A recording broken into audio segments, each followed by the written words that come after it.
মহাপরিকল্পনার জানান দিতেই রাজধানীর এক হোটেলে গাজীপুর সিটিবাসীর সাথে আলোচনা করেন মেয়র জায়েদা খাতুন ও সংশ্লিষ্টরা।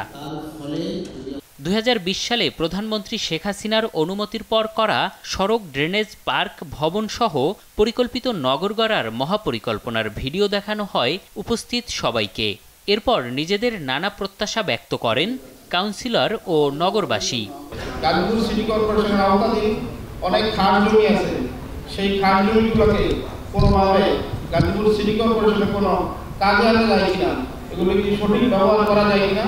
এই প্ল্যানটা আমি চাই যে যদি প্ল্যানটা সংশোধন করা হয় তাহলে আমার এলাকার জনগণের জন্য ভালো হবে। গাজীপুর সিটি কর্পোরেশনবাসীর সুন্দর জীবন নিশ্চিতে মহাপরিকল্পনা জানিয়ে মেয়রের উপদেষ্টা জাহাঙ্গীর আলম জানান, বহুতল সড়ক ব্যবস্থাপনার বাস্তবায়ন হবে গাজীপুরে।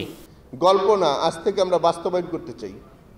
ম্যাপের বাইরে কিচ্ছু হতে পারবে না শহরে। যেমন আমরা আপনারা এক ধরনের রোড দেখছেন, এই রোডের মধ্যে আমরা 4 ধরনের পলিসি রাখছি। মাটির নিচ দিয়ে, মাটির উপর দিয়ে এবং মাটির সমতলে সব দিক দিয়ে আমরা এই রাস্তার এগুলো ব্যবহার করব। কারণ মানুষ পৃথিবীর অন্য দেশে 1 মিনিটে 3.5 কিলো 6 কিলো চলে। পরিকল্পনার বাস্তবায়ন গাজীপুরকে দৃষ্টিনন্দন করে নগরবাসীকে সুন্দর জীবন দেবে বলে জানান ঢাকা প্রকৌশল ও প্রযুক্তি বিশ্ববিদ্যালয়ের উপাচার্য এবং স্থানীয় সরকার ও পল্লী উন্নয়ন সমবায় মন্ত্রণালয় সচিব।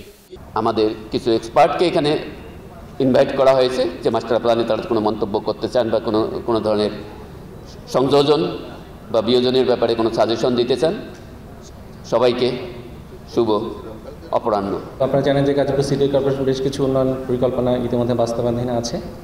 এই পরিকল্পনাগুলোর মধ্যে আছে রাস্তাঘাট, ড্রেন, কালভার্ট, অন্যান্য আরও অনেক উন্নয়ন প্রকল্প। এগুলো যেন এই আমাদের মাস্টার প্ল্যানের সঙ্গে অ্যালাইন হয় সেই বিষয়টাও আসে। মহাপরিকল্পনায় রয়েছে 90টিরও বেশি সড়কে আধুনিকায়নের পরিকল্পনা। এম এ আজিম, দেশ টিভি, ঢাকা।